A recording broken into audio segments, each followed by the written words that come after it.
Okay, so welcome to this evening's seminar, Self-Belief and How to Restore It. I'm hoping this is going to be a really powerful one, very thought-provoking, and hopefully it hits that switch and makes us kind of really understand what self-belief truly is, you know? So we'll get straight into it. Okay, so firstly, I'm not here to give you some fucking polished wellness talk about believing in yourself, okay? With a load of motivational quotes and a fucking vision board. I'm here to tell you the truth about this. And the truth is, you already know that you're highly capable. Hey, Katie. The problem is, or the problem can be, that you don't truly believe in yourself, okay? The problem is that you've spent so long putting everyone else first that you've kind of forgotten what it feels like when you actually prioritize yourself, all right? You know, you're handling everything life throws you. You're holding it together for your family, you're managing your responsibilities, you're kind of solving everyone else's problems. But when it comes down to your own health, your own body, your own energy, at times we can't seem to make it stick. And I know a lot of you that have been in this program for, you know, a prolonged period of time, you know, we've mastered a lot of this already, but it's always really good to refresh ourselves on what self-belief truly is, because it's absolutely crucial to be successful in this journey. Okay? So this isn't a belief problem, it is an identity problem. And we've been through this before. So we're going to fix that in literally the next 15 minutes, all right? So, I mean, self-belief. Let's start with my story. I'm not going to go too deep into it. A lot of you know it already, but let's kind of recap. You know, only 5 years ago, just over 5 years ago, I was in a position where I was driving from hospital to hospital all through the night, quite literally begging for help with my mental health, okay? It's still quite hard to talk about in all honesty, but that's the reality. Driving from hospital to hospital with suicidal thoughts, really needing help, all right? I'd lost my business through COVID at that stage. I'd then lost my mum. I was going to find out that I was going to be a dad for the first time. And this was all within a few months, okay? I was quite literally in the depths, the deep depths of depression. You know, I was a coach, and a good coach, who couldn't get out of fucking bed each day. Yeah, I had all the knowledge, a lot of experience. Well, that stage, it didn't count for nothing because my self-belief had gone. You know, at that point, I'd had 20 years of coaching experience. I had military discipline from being in the Royal Navy and the Marines, but I still wasn't doing it. Still wasn't doing it. Does that sound familiar? We know what to do, but for whatever reason, we don't seem to be able to do it. So that night, you know, after that kind of last hospital turned me away and literally just shrugged her shoulders at me, I had a choice whether to quit, ultimately just quit, or start treating myself with the same level of accountability I've been giving my clients for over 2 decades. So here's what I learned rebuilding my life from scratch. Self-belief doesn't come from feeling ready. It comes from proving to yourself through action that you're the kind of person who keeps promises to yourself. And I know a lot of people feel ultimate frustration and contempt for themselves because they keep breaking promises to themselves. You wouldn't allow anyone else to get away with that. Your partner, your husband, close friends, if they kept breaking promises to you, they wouldn't be a partner or a friend for much longer, would they? And that's why a lot of people have such a low opinion of themselves, because they know they keep doing it. You don't believe your way into action. You act your way into belief. Let me repeat that. You don't believe your way into action. You act your way into belief. Actions speak louder than words, right? Is what I'm trying to say. So kind of here's why you keep starting and stopping. So right now, your identity does not match your actions. Some of you have got this nailed. Some of you need a bit of work. Some of you are just at the start of your journey. So let's recap it, So your identity doesn't match your actions. You still might see yourself as the person who takes care of everyone else first. The person who used to be fit but isn't anymore. The person who starts strong on a Monday and falls off by Thursday. The person who always has a reason why now's not the right time. And I'm seeing this a lot lately at this time of year. That's a big one. It's not the time. When is it never the time to work on our health and be fitter, stronger, happier, more fulfilled people? And here's the uncomfortable truth. Your actions follow your identity. If you see yourself as someone who puts everyone else first, that's what you'll do. If you see yourself as someone who can't stick to things, you won't. If you see yourself as someone that's too busy with life, you'll stay too busy. And this is why kind of another meal plan won't fix this, why another gym membership won't work, why watching more YouTube videos about motivation is just procrastination. You don't need more information, you need an identity shift. You need to become the woman who doesn't negotiate with her health. The woman who keeps her word to herself. Hey, Penny, Katie, I think said hello. Leanne, how are we doing? Kelly, I've just realised it's my 12-month anniversary having you as a coach. Best thing I've done for myself. I love it, mate. And what a journey, eh? What a fucking journey, mate. Hi, Hannah. Hope you're well, mate. So, you need to become that woman who doesn't negotiate with their health. All right? The woman who keeps her word to herself and stops breaking promises to herself. The woman who shows up even when life seems like it's falling apart around her. That's identity, okay? So, I'm going to remind you of this, and you're probably getting sick to the back teeth of listening to me talk about this, but I think it's so integral to this journey.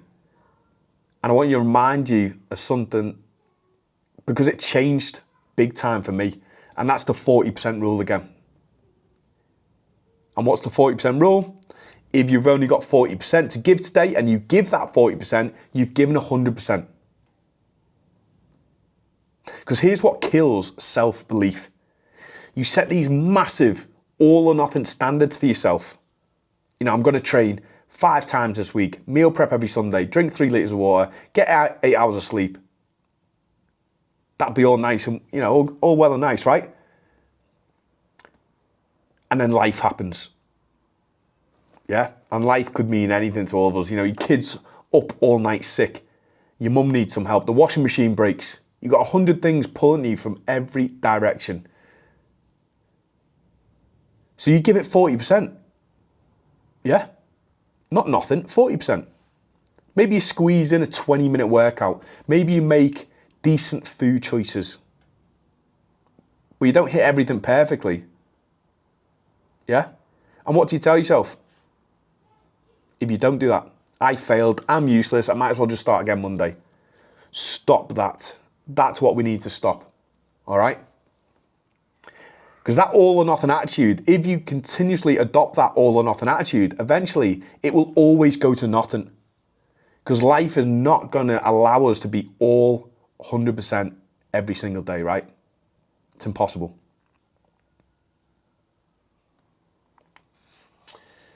Because every time you show up with whatever you've got, even if it's not perfect, you're building evidence that you're the kind of person who follows through and gets shit done. That's how self-belief is built. Not through perfection, through proving you don't quit when it gets fucking hard. And that is the general consensus out there these days. That is people's mindset. The moment things get a bit uncomfortable, The moment things don't go quite to plan, they just turn the back and walk away and quit. And that's in a lot of aspects of life, not just this. Yeah? Not just this. Relationships, friendships, jobs, businesses. It's not going to how I planned. Fuck it then. If we were to do that, we're never going to achieve what we set out to achieve. So, the identity shift. So how do you actually change your identity? 3 things. Number 1, decide who you're becoming, not who you want to be. Who you're becoming. Does that make sense? Decide who you are becoming, not who you want to be. So for example, I'm becoming the woman who prioritizes her health. That's who I'm becoming. I'm becoming the woman who keeps promises to herself. And I'm becoming the woman who doesn't quit when life gets messy. What a brilliant identity that would be, right? Can you imagine what you would achieve if you give that some time? Present tense, active, non-negotiable. All right? What were we saying, Elaine? Just spent 10 minutes listening to last week's thing that was live. To be fair, Elaine, I was trying to check the live on the page before, and the old one kept on coming up but saying it was live. So don't worry, mate. I get you what you're saying. Penny, I've been with you for 5 years, so I guess I'm not a quitter. I know. I've been moving all around the country, Penny, but you still find me. I don't know how. I've even closed down multiple social media accounts, and you're still there. I'm only joking, of course, Penny. So, number 2, stack evidence. You can't think your way into a new identity. You have to prove it to yourself. You have to give the evidence that you can. Every workout you show up for, even the shit ones, is evidence. Every time you choose the better option when you're exhausted, evidence. Every time you give 40% instead of quitting entirely, evidence. Your brain is watching you. And after enough evidence, it starts to believe like, oh, okay, this is who we are now, right?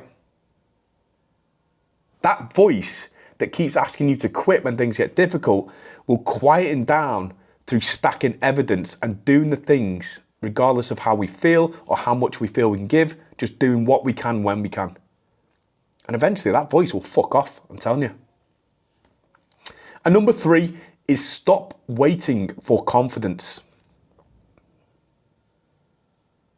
You think, once I believe in myself, I'll start. Or once I start believing in myself, I'll be able to make better progress. Wrong. You start, then you believe. Because confidence is the result of action, not the requirement of it. Okay, we don't need confidence to start. We need to start to get confident. Makes sense, right?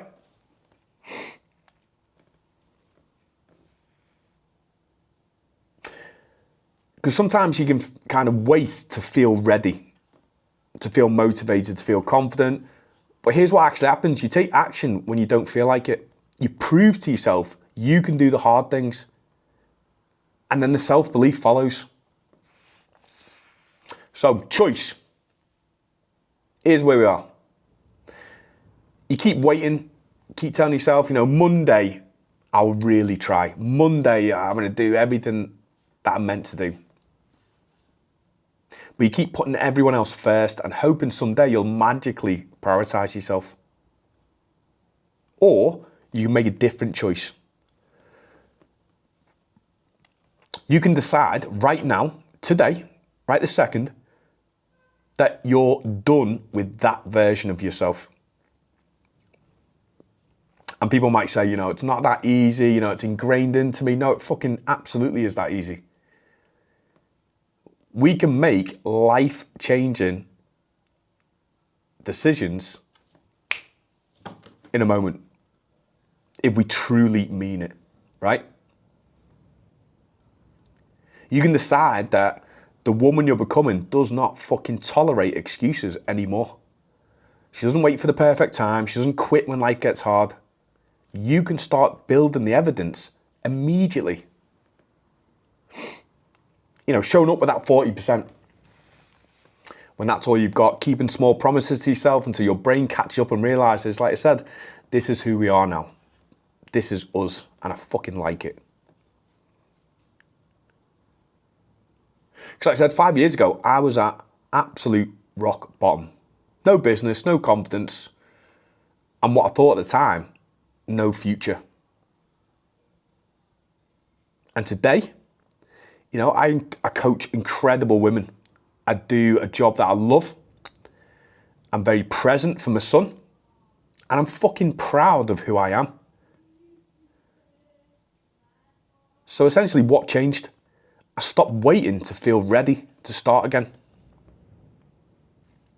Because that's what I started to convince myself. Every week that went past that got shitter and shitter, I was like, when the time's right, when I'm feeling ready, when I've got the energy to, I'll start. How the fuck was I meant to find that energy? Fucking lying in bed all day, eating shit food, not training, drinking too much the weekend. Was I going to fucking pull that from my arse? It wasn't going to happen, was it? So I stopped waiting to feel ready. I was already in pain. So the time was now. So I started acting like the person I wanted to become. I changed that identity like that overnight. And it was an overnight thing. The build-up, the rebuild wasn't overnight, but the decision to do it and the decision to start was definitely an overnight thing. And after I built up enough evidence, I became that person. I became so much of a better person in every aspect of the word. It's unfortunate that I had to kind of hit rock bottom to make the necessary moves, but that's just how it happened for me. And I would not recommend that. Yeah? If you're in a position, like some of you are in great condition now. Some of you are fitter, stronger than you've ever been.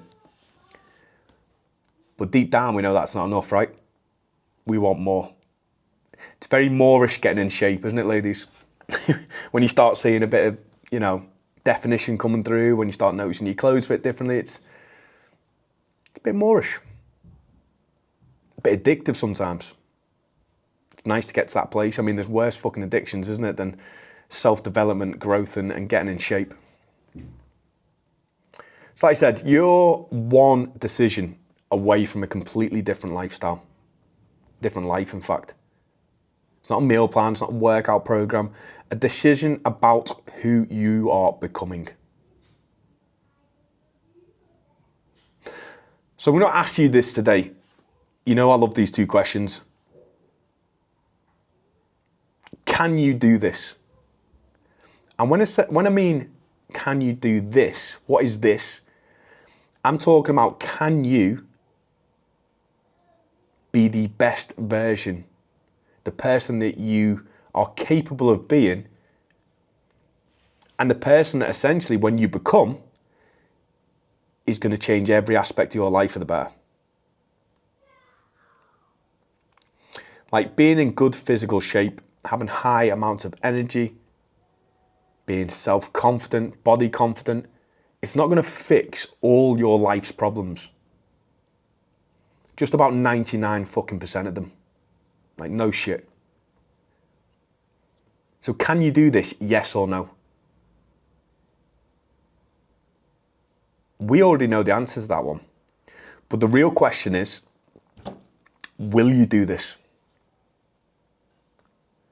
Because what we're looking to do over the next few weeks before we head into a new year is really dial in our mindset. I want everyone fucking hungry for results in the new year. Because it's going to be a major new year. This program is about to level up in all aspects that I can't even comprehend at the minute. And you guys need to be fucking ready, let me tell you that. So can you do this? Will you do this? Because the woman you want to be, the person that you want to be, the identity you want to hold for yourself, It's fucking here. It's there. Some of you just need to release it. You need to fully dial in and prioritize. And like a question that I asked into the tribe, and one of my mentors said this to me last year, and it really fucking struck a chord. Because I thought I was working hard. I was working okay, but I was definitely coasting a bit. I was coasting a bit in business. I was coasting a bit in my own training, my own kind of self-care. I was just doing okay, and I've never been that type of person, but I found myself just coasting. And he said to me, if you were 100% guaranteed to achieve everything you've ever wanted to with business, your physique, your confidence, everything you've ever wanted for yourself, if you were guaranteed that in 12 months from now, what would you be prepared to do every single day? And I was like, oh, I don't know. He's like, no, write it down on a list. So I wrote down everything that I'd be willing to do. And it included everything, how much focused time I'd put into work, how much focused time I was going to put into my training, what type of training I was going to do, how good my diet was going to be, all the like little aspects of kind of self-care, ice water therapy, mobility work, stretching, like to be the ultimate version that I could be. And I wrote this big list out. I think there's about 12 things on there that I would be willing to do daily if I could be guaranteed I'd achieve everything I wanted to. And when I went through the list again, I was doing maybe four or five out of that 12. And it really shone a light the fact that I convinced myself that I was pushing hard when I had fucking so much left in the tank. And from the things that I was doing to these things here that wasn't, this is where the fucking magic is. The results we're looking to achieve are hidden in the things that we're neglecting. That really fucking hit home. And it did fucking put a rocket right up my arse that I needed, to be fair. So, like I said, can you do this? Will you do this? Because the woman you want to be, it's here. She is here. She's just probably buried under fucking years of putting everyone else first. We need to get her back. All right? And there we go. That is our self-belief seminar. Let's hear everyone's kind of feedback in the comments. Anything in particular that hit home with you? Anything that thought, yeah, okay, I need to do that more, or that's what I'd like to do in the new year? Let's have a quick chat before I sign off.